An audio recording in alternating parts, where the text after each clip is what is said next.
tarde, gente. Eu estou aqui na varanda do meu prédio, na zona noroeste de São Paulo, pois alguns médicos estão dizendo que a vitamina D é uma coisa que ajuda um pouco a fortalecer o sistema imunológico, que normalmente fica fraco quando você passa o dia inteiro dentro de casa em quarentena. Então, alguns médicos italianos estão indicando de passar pelo menos 20 minutos por dia no sol. No início do século XXI, a jornalista incrível canadense Naomi Klein elaborou um livro chamado A Doutrina do Choque. Em que ela fala nesse livro?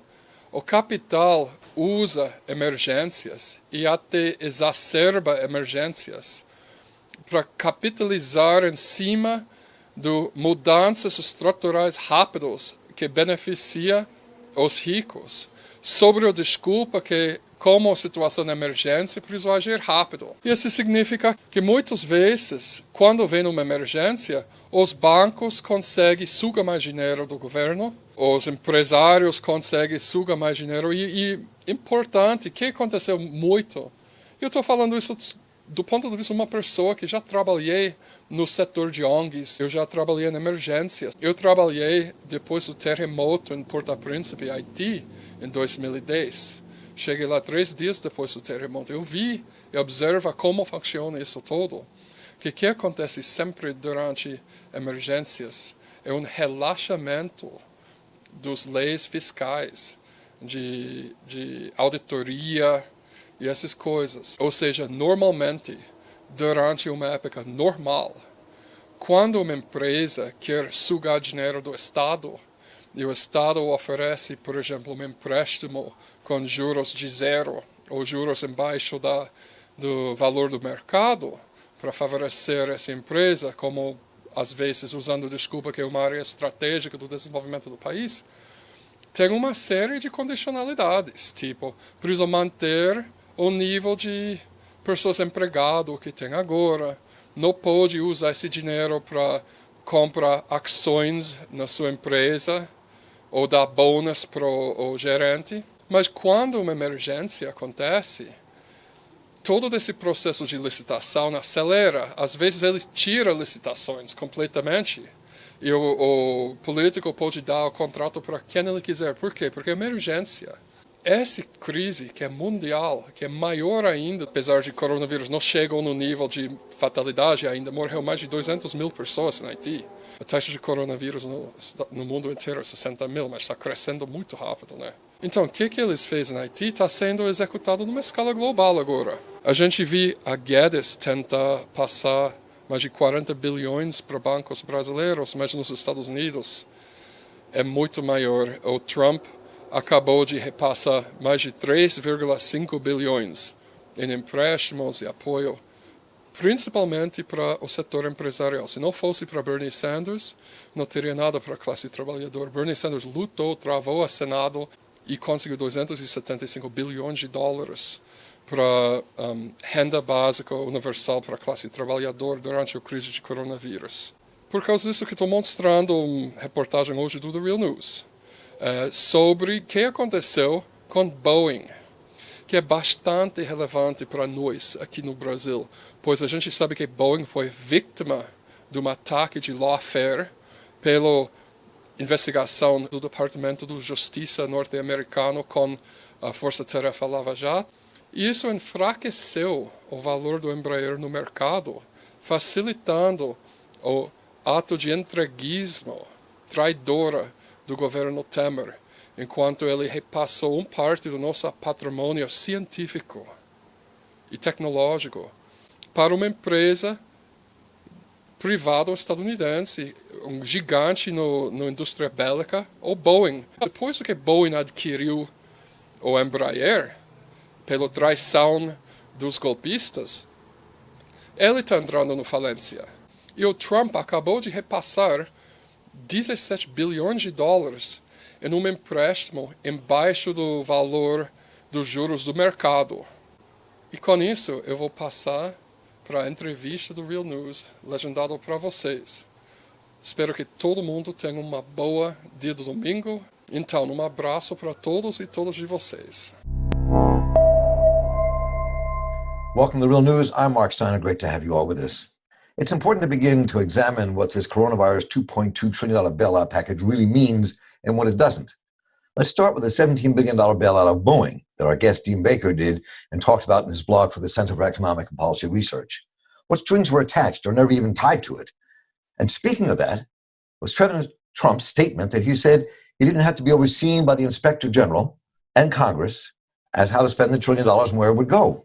Other countries have suspended student loans, mortgages, utility payments, and Spain has gone even further and nationalized its hospital system. Now, are we making much to do about nothing here, or are we missing something really important?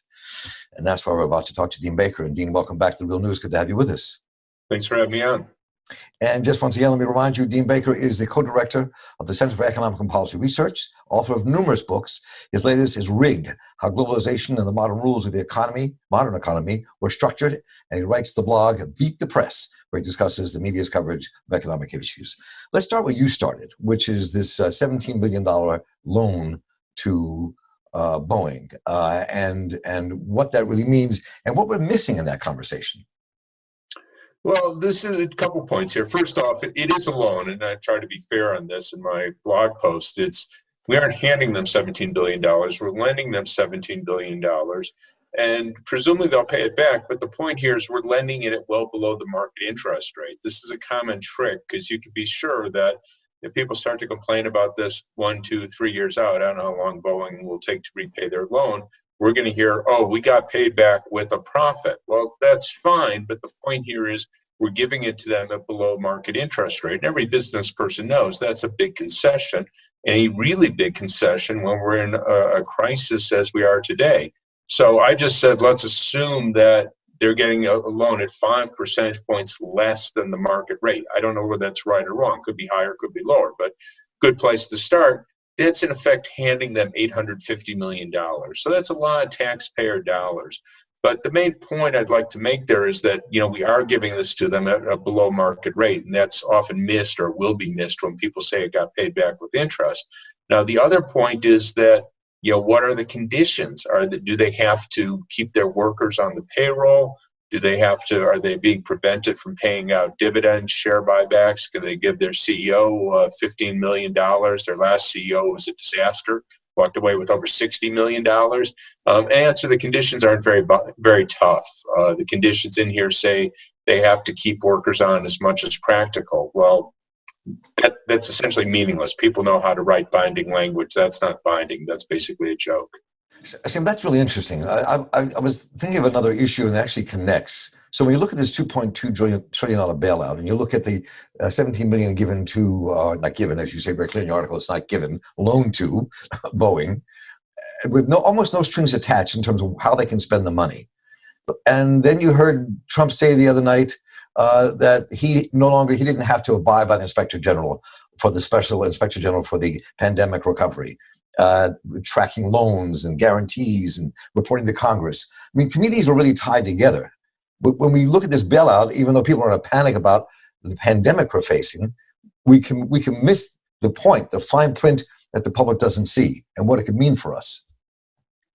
Yeah, well, we have an interest in protecting workers. Obviously, it's not the workers at Boeing's fault or the other businesses that are having to lay off workers. I've seen their markets just collapse in some cases because they're literally restaurants. They're literally prohibited from being open in many, perhaps most states. So, yeah, it's not the workers' fault here. So we have a real interest in protecting the workers. We have no particular interest in protecting Boeing shareholders or that the CEO gets their $15 million or whatever their pay is, probably something like that. So I'm not pulling it out of the air. The point in putting in these restrictions, having a special inspector general, was to try to make sure that as much as possible the money went to the workers. And this is something, when Trump made a signing statement that he's not going to cooperate, this was not a surprise. I mean, it was one of these things, like, it was the least surprising thing I've probably seen in the last 5 years. He's been spitting in the face of Congress for the last 3 years. How could they possibly think he was going to suddenly become a good citizen and cooperate with Congress. So, I mean, in a certain sense, I was glad he had this signing statement, because I was literally joking. I go, how long after Congress passes this bill will it be before Trump and Mnuchin, the Treasury Secretary, tell Congress to get lost? Well, answer, as soon as they passed it. So nothing to argue about. And it was not the least bit surprising. Many of us were yelling, you have to put anything in here, any bailout money has to be absolutely not locked down. Here's what it's for. It can only be used for this. You go to jail if you use it for anything else. And they didn't do that. And surprise, surprise, surprise, Donald Trump's not cooperating. Well, I'm curious, but you've been working at this for so long now, and I'm just curious your analysis of what could have been done instead. What could Democrats and others in opposition in Congress have done? And where does that lead us? Because it's really easy to say, look, you shouldn't be attacking me, says Donald Trump or any of the people around him, because we're trying to fight this coronavirus and you're getting in our way of rebuilding the economy.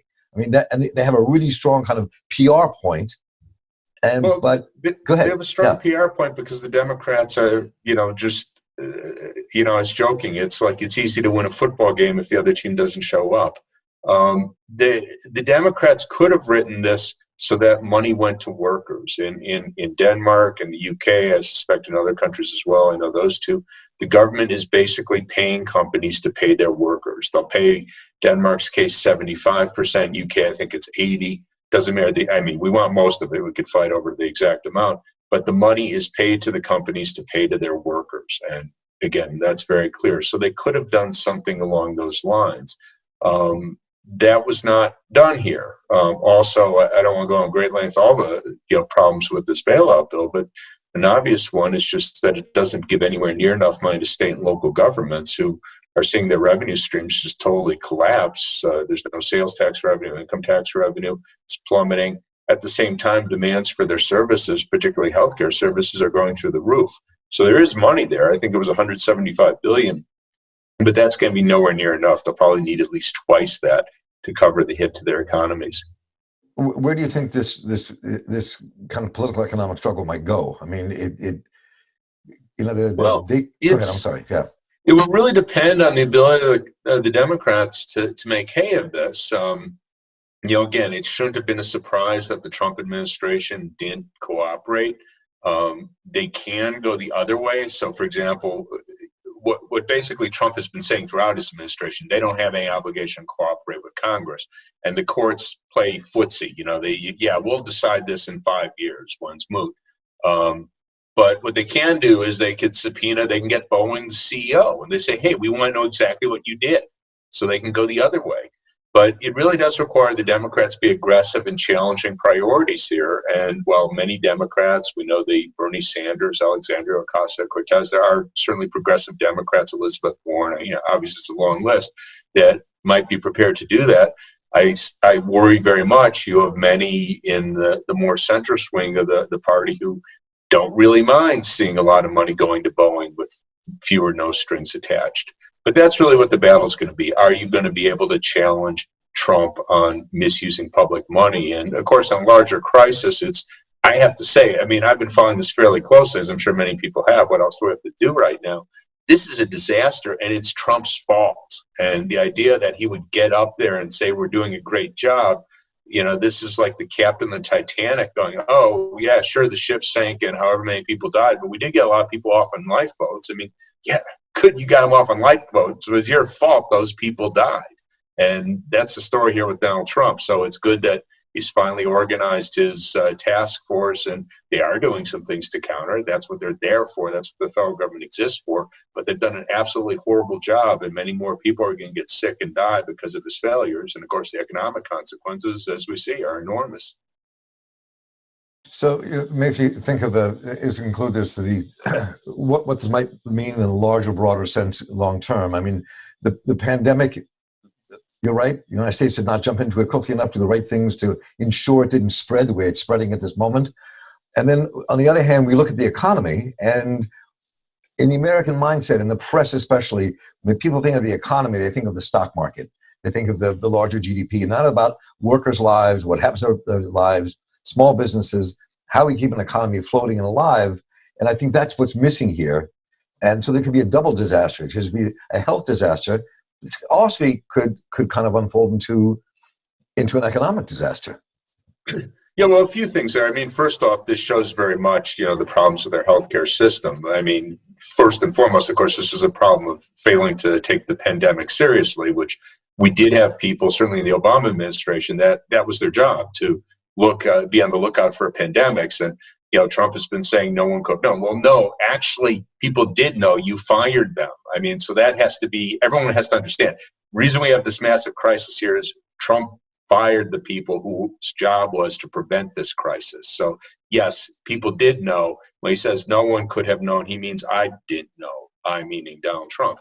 The United States differs from basically every other wealthy country in that people here don't have insurance, or if they do have insurance, they often have expensive copays. And that's different than France, Canada, pick your country, where they don't have to worry that if they go to the hospital and get testing, they can't afford the test or they can't afford the treatment if they turn out positive. That's at least not an issue for people everywhere else. So that's a really big deal. But getting to your point about the stock market. So the stock market it's not that it's an incomplete measure of society's well-being. It's not a measure at all. The stock market, and this is economic orthodoxy, the stock market in principle is a measure of future corporate profits. And anything that increases corporate profits or is expected to increase corporate profits should make the stock market go up. So when you had Donald Trump give a big corporate tax cut, well, that means future after-tax profits will be considerably higher, and that should make the stock market go up, which of course it did. That doesn't mean we're better off. It just means that companies are going to have higher profits. So this idea that somehow we get a measure of the economy or people's well-being by looking at the stock market, it's not telling us that at all. I mean, it's like looking at a baseball score and go, oh, the Yankees got 18 runs yesterday. Everyone's doing real well. Well, that doesn't make any sense. And seeing the stock market go up doesn't mean everyone's doing well, and seeing it go down doesn't mean we're doing poorly. Very quickly here at the end, tell us what would be a progressive alternative to what we're seeing happening now when it comes to dealing with this COVID-19 and from the economic perspective. What could be proffered that's not being proffered? Well, a few things. As I said before, the key issue is keeping people employed. That's got to be front and center. Secondly, dealing with healthcare. That is the problem right now. So making sure, one, that the people on the front lines, the providers, the doctors, the nurses, that they have the protective gear, the ventilators, the basic medical equipment. Also, we probably need more medical staff. I think it's been kind of a tragedy. No one's taken steps.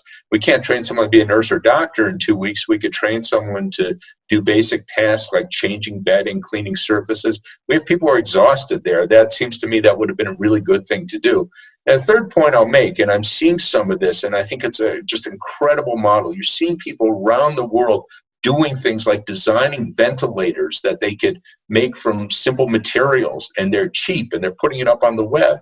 And we're seeing advances on treatments and on vaccines that people are open sourcing.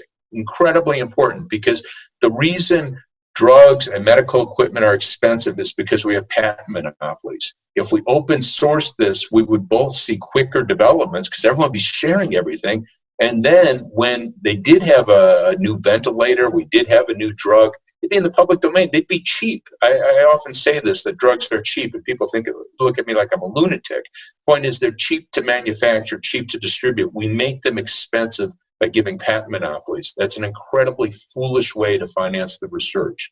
So if we could make progress in that out of this disaster, that would be a really, really great thing.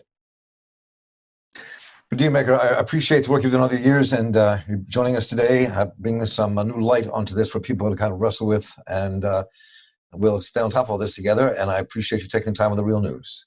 Thanks for having me on, and stay safe there. You too. Always a pleasure to have you with us. Yeah. And I'm Mark Steiner here for The Real News Network. Let us know what you think. Give us some ideas as well. Take care.